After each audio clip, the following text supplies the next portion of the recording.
মুখ্য সচিবকে তলব করা হয়েছিল নির্বাচন কমিশনে। কমিশনের একাধিক প্রশ্নের মুখে মুখ্য সচিব নন্দিনী চক্রবর্তী। কথা বলবো প্রতিনিধি মৈত্রেয়ীর সঙ্গে, কি কি প্রশ্নের মুখোমুখি হতে হয়েছে। দেখো, এখনো পর্যন্ত আমরা সূত্রবার্তা যেটা জানতে পারছি যে রাজ্যের মুখ্য সচিবকে এই প্রশ্নের মুখে পড়তে হয়েছে যে গত বেশ কিছু দিন ধরে বেশ কিছু নির্দেশ কমিশনের সেটা অমান্য করা হয়েছে এবং সেই নির্দেশ যথাযথভাবে মানা হয়নি রাজ্যের তরফ থেকে। এবং সেই নির্দেশ কেন মানা হয়নি সেই প্রশ্নের মুখে আজকে মুখ্য সচিবকে পড়তে হয়েছে। মুখ্য সচিবের তরফ থেকে যদিও তার ব্যাখ্যা দেওয়ার চেষ্টা করা হয়েছিল, কিন্তু সে কথায় খুব একটা লাভ হয়নি বলেই কমিশন সূত্রে আমরা খবর পাচ্ছি। এবং একই সঙ্গে কিন্তু এই বিষয়টিও আবারও তাকে মনে করিয়ে দেওয়া হয়েছে যে আগামী মাসেই নির্বাচনের নির্ঘণ্ট ঘোষণা হয়ে যেতে পারে এবং তারপরে কমিশনের হাতেই গোটা অ্যাডমিনিস্ট্রেশন থাকবে। ফলে সেক্ষেত্রে দাঁড়িয়ে কমিশনের তরফ থেকে যে সমস্ত নির্দেশ আগামী দিনে দেওয়া হবে সেগুলো যেন পালন করা হয় সেই বার্তা কিন্তু তাকে দেওয়া হয়েছে।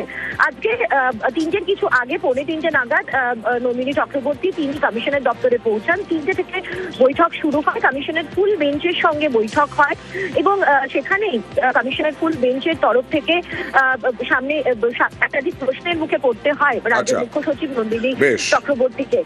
তিনি প্রায় 40 থেকে 50 মিনিট বৈঠকে থাকেন এবং তারপর বৈঠক থেকে বেরিয়ে গিয়ে তিনি এখন সোজা কলকাতা ফিরছেন।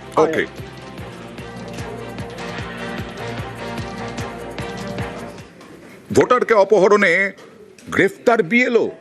9 ফেব্রুয়ারি থেকে বাদুড়িয়ায় এক যুবক নিখোঁজ, আর তাকে অপহরণের অভিযোগ উঠল। এক ARO পরিচয়ে ভোটারকে ফোন করে তলব।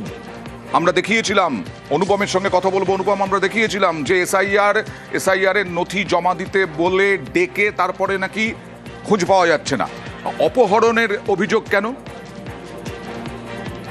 দেখো অয়ন্দা, এই যে অপহরণের অভিযোগ এই কারণে যেহেতু ARO নাম করে এই যে নাসির আলী মন্ডল, নাসির আলী বলে এক ব্যক্তিকে ফোন করে ডাকা হয়েছিল, তার নথিপত্র নিয়ে তাকে ডাকা হয়েছিল এবং তারপর থেকে এই নাসির আলী নিখোঁজ ছিল।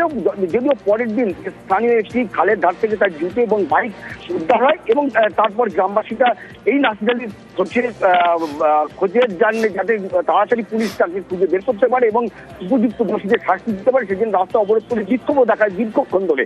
এবং এরপরে কিন্তু সেই স্থানে যে 22 নম্বর ওয়ার্ডের 22 নম্বর বুথের যে বিএলও, সেই বিএলও রিজাউন হাসান মন্ডল সহ সাগর গায়েন বলে দুজনকে গ্রেপ্তার করেছে এবং তাদেরকে 10 দিনের পুলিশি হেফাজত নিয়ে আজকে এই মুহূর্তে মাদুরিয়া থানায় তাদেরকে আনা হয়েছে এবং তাদেরকে নিয়ে কিন্তু পুলিশ বেরোবে বিভিন্ন জায়গায় তল্লাশি করতে। এখন পুলিশের সন্দেহ যে তাকে কিডন্যাপ করেছে নাকি তাকে মা খুন করে কোথাও গুম করে রেখেছে, পুরো বিষয়টি কিন্তু তদন্তের মধ্যে রয়েছে। কেন এদের দুজনের মধ্যে কোনো শত্রুতা ছিল?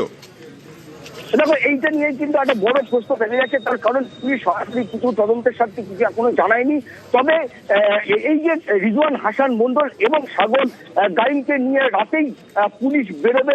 ঘটনাস্থলে বাইকটাই পাওয়া গেছিল, রাতেই ধৃত বিএলও কে নিয়ে ওই যুবকের খোঁজে বেরোবে পুলিশ। 3 দিন ধরে নিখোঁজ আমার কাকা, তাকে খুঁজে পাওয়া যাচ্ছে না। এসআইআর এর ফর্ম ভুল এই বলে তাকে ডেকে নিয়ে যাওয়া হয়েছিল।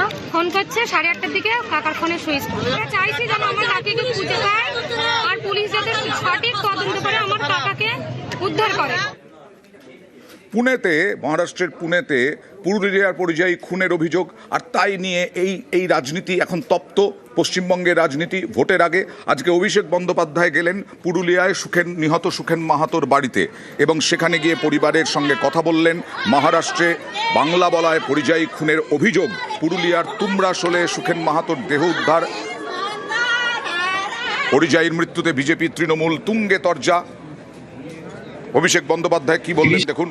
33 বছর বয়সের একটা তরতাজা যুবক, কি কারণে মৃত্যু, কেন মৃত্যু, এগুলো তো সবই তদন্ত সাপেক্ষ। গত 6 মাস 8 মাসে একাধিক ঘটনা, বিশেষ করে বিজেপি শাসিত যে রাজ্যগুলো রয়েছে, মহারাষ্ট্রে আমরা যেমন দেখেছি, হরিয়ানাতে দেখেছি, কিছুদিন আগেও রঘুনাথপুরের প্রায় 7 জন যুবক 8 জন যুবক, ছত্তিশগড়ে তাদের হেনস্থা করা হয়েছে। রাজ্যের প্রশাসনের দায়িত্বে যারা রয়েছেন, জেলা প্রশাসনের দায়িত্বে যারা রয়েছেন, সেই এলাকার পুলিশ প্রধান বা দায়িত্বে যারা রয়েছে, সেই প্রশাসনের কাউন্টার পার্টের সাথে কথা বলবেন, কিন্তু ব্যবস্থা নিলেই তো হলো না। অপরাধ করার করার পরেও বেল পেয়ে বাইরে চলে আসে। তাদের বিরুদ্ধে চার্জ ফ্রেম করা, ট্রায়াল শুরু করা এবং নির্দিষ্ট সময়সীমার মধ্যে ট্রায়াল শেষ করে অভিযুক্তদের দোষী সাব্যস্ত করা, এই দায়িত্বটা মহারাষ্ট্র পুলিশের। আর তারা যদি না পারে, তারা কেস ট্রান্সফার করে দিক স্টেটে, আমরা 50 দিনের মধ্যে ব্যবস্থা নিয়ে দেখাবো। যদি তার বেল হয়, বেল ক্যান্সেলেশনের জন্য ফাইল করতে হবে। পরিবারের সাথে আমি কথা বলেছি, তার বাবাকে আমি আশ্বাস দিয়েছি যে আপনাদের যেখানে যে আইনি সাহায্য, সহায়তা, সহযোগিতা লাগবে আমরা সেগুলো করব। আমরা এই নিয়ে যতদূর যাওয়ার যাব। মহারাষ্ট্রের সরকার বিজেপি, আমি আশা করব পুরুলিয়ার বিজেপির সাংসদ জ্যোতির্ময় মাহাতো একই তৎপরতার সাথে, একইভাবে উদ্যোগ নিয়ে মহারাষ্ট্রের মুখ্যমন্ত্রী এবং দরকার হলে কেন্দ্রের স্বরাষ্ট্রমন্ত্রীর সাথেও কথা বলবেন।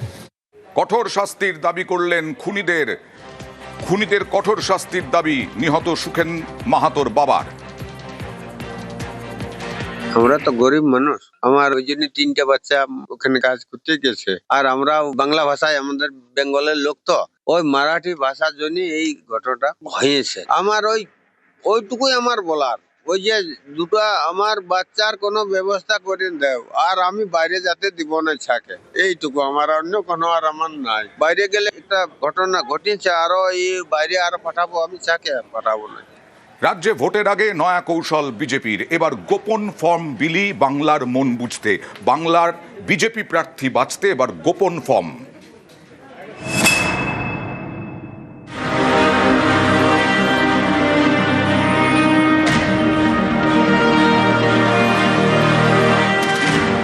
টার্গেট 26, লক্ষ্য বাংলা জয়। প্রার্থী বাছাইয়ে সতর্ক বিজেপি। পশ্চিমবঙ্গের প্রার্থী তালিকা তৈরির জন্য দলের নিচুতলা নেতাকর্মীদের মতামত নেওয়া শুরু হয়েছে। এর জন্য দেওয়া হচ্ছে গোপন ফর্ম। গত 1 সপ্তাহ ধরে গোপন ফর্ম বিলি করা হচ্ছে জেলায় জেলায়। এই ফর্ম দেওয়া হচ্ছে মণ্ডল সভাপতি, বুথ স্তরের নেতা ও কর্মীদের। 6টি নাম লিখে জমা দিতে হচ্ছে। 3টি পছন্দের প্রার্থীর নাম আর বাকি 3টি অপছন্দের। প্রার্থী হিসেবে যাদের নাম উঠে আসছে তাদের সঙ্গে সংগঠনের সম্পর্ক কেমন তা যাচাই করে নিতেই এই গোপন ফর্মের ফর্মুলা। ভারতীয় জনতা পার্টি সবসময় ভারতের জনতার কথাকে মান্যতা দেয়। ভারতবর্ষের সবকটি প্রদেশে যেখানে যেখানে আমরা আছি সেখানে মানুষের কথা ভেবে, মানুষের সঙ্গে কথা বলে জনতার সরকার সুপ্রতিষ্ঠিত হয়েছে। এখানেও তাই হচ্ছে। আমরা মানুষের সঙ্গেই আছি। যে 3 থেকে 77 যে উত্থান, সেই উত্থানেতেও আমরা মানুষের আশীর্বাদ নিয়েই চলেছি। সবাইকেই গুরুত্ব দেওয়া হয়েছে। বিজেপির যারা কর্মী, বিজেপির যারা নেতা, তারা কোনোদিন এই নিয়ে ভাবেনি। আমাদের লক্ষ্য দিন বদলের। 2021-এর বিধানসভা ভোট এবং 2024-এর লোকসভা ভোটে এ রাজ্যে স্বপ্ন ভঙ্গ হয়েছে বিজেপির। পর্যবেক্ষকদের একাংশের মতে এই 2 ভোটেই প্রার্থী বাছাই বেসরকারি সংস্থার সমীক্ষার ফলকে গুরুত্ব দেওয়া হয়েছিল। বুথ স্তরের নেতাকর্মীদের মতামত সেভাবে নেওয়াই হয়নি। এর জেরে নেতৃত্বের সিদ্ধান্ত এবং সংগঠনের পছন্দের মধ্যে তফাৎ থেকে যায়। এই ছবিটা এবার বদলাতে চায় বিজেপি। নিচুতলা নেতাকর্মীদের মতামতকে গুরুত্ব দিয়ে তাই গোপন ফর্মের ফর্মুলা। সংকল্পপত্র থেকে আগামী নির্বাচনের প্রার্থী বাছাই, সকল ক্ষেত্রে এবার বঙ্গ বিজেপি অনেকখানি সংযত এবং সব দিক থেকেই দেখা যাচ্ছে বিজেপি নিচু তলার কর্মী সমর্থকদের অনেক বেশি করে গুরুত্ব দিচ্ছে। তবে আগামী নির্বাচনের আগে বিজেপির একাধিক পদক্ষেপ নির্বাচনের ভোট বাক্সে কতখানি প্রভাব ফেলে সেটাই এখন দেখার।